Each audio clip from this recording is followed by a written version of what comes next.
완전한 국민 경선을 한번 생각해야 될 때가 아닌가 이런 생각입니다. 누구에게도 휘둘리지 않을 것이고 누구에게도 간섭까지 받지 않을 것입니다. 정권을 다 주겠다. 황 대표가 저한테 말씀을 하신 겁니다. 그리고 정권 없이 어떻게 간섭받으면서 어떻게 일을 하겠습니까, 여러분? 야당이 뭉쳐야 합니다. 저는 설 전에, 설이 얼마 안 남았죠. 설 전에 흔쾌히 타결되면 더 이상 바랄 게 없겠고, 설 전에라도 타결의 원칙이라도 빨리 합의해 주기를 바랍니다.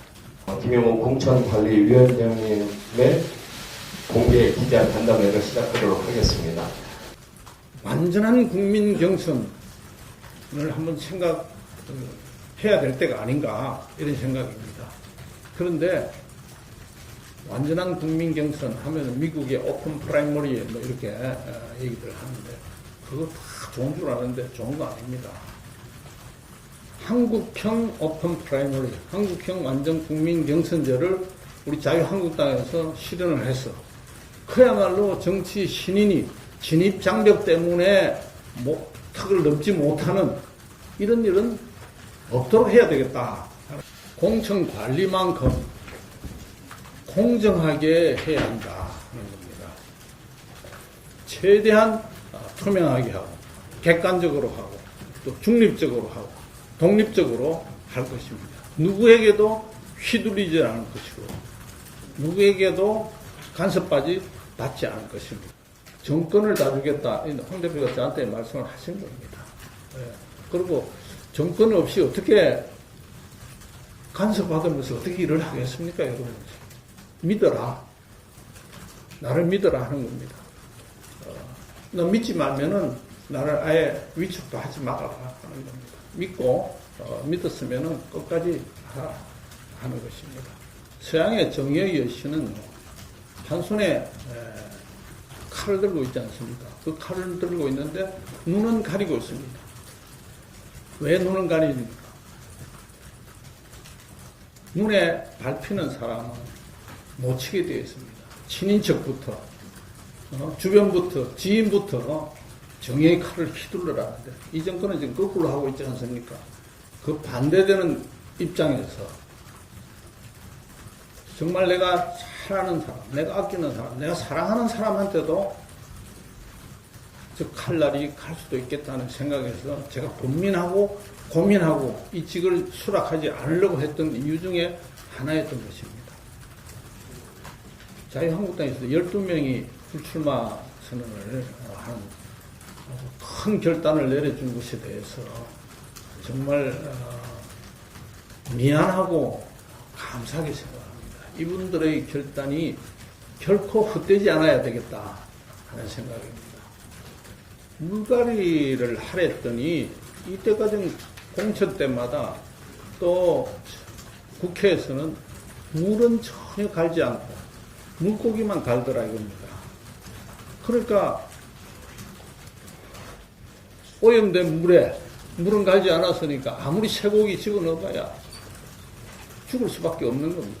보수 통합, 보수라는 단어는 제가 좀 싫어합니다만 야당이 뭉쳐야 합니다. 뭉쳐야 하는 이유는 당연합니다. 이 제왕적 대통령 점점 이제 제왕 황제급으로 와 상권 분립이 거의 지금 무너지고 있는 이런 막강한 대통령 정치 체제, 세계 선진국 어느 나라에도 없는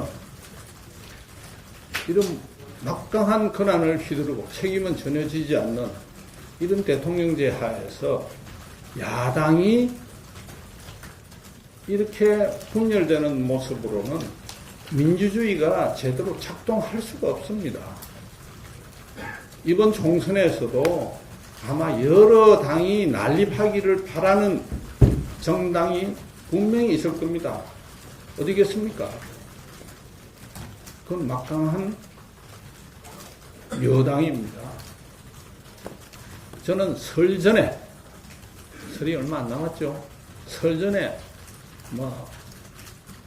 흔쾌히 타결되면 더 이상 바랄 게 없겠고, 설 전에라도 타결의 원칙이라도 빨리 합의해 주기를 바랍니다. 그런 공식기구의 역할을 절대 침해하지 않을 것입니다. 다만 제가 도와드린다면은 비공식적으로, 비공개적으로 해서 잘 되는 방향에 조금이라도 소리 없이 힘을 보태주는 것이 도리가 아닌가 이렇게 생각을 합니다. 황 대표가 총선에 출마를 하지 않겠다 하겠다는 것은 본인의 생각이고, 출마하겠다고 하면은 그 다음에 어떻게 하느냐 하는 것은 공관위가 결정할 사항이 아닐까 이렇게 생각을 합니다. 그것도 공관위원장이 혼자 결정할 사항은 아니죠. 충분히 여러 가지를 고려를 하겠습니다. 대표니까 대표가 어떻게 하는 것이 전략적으로 가장 효과적이고, 또 지금 기울어져 가고 있는 이 자유한국당을 살릴 수 있는 모습일까, 여러 가지 각도에서 고민을 하겠습니다.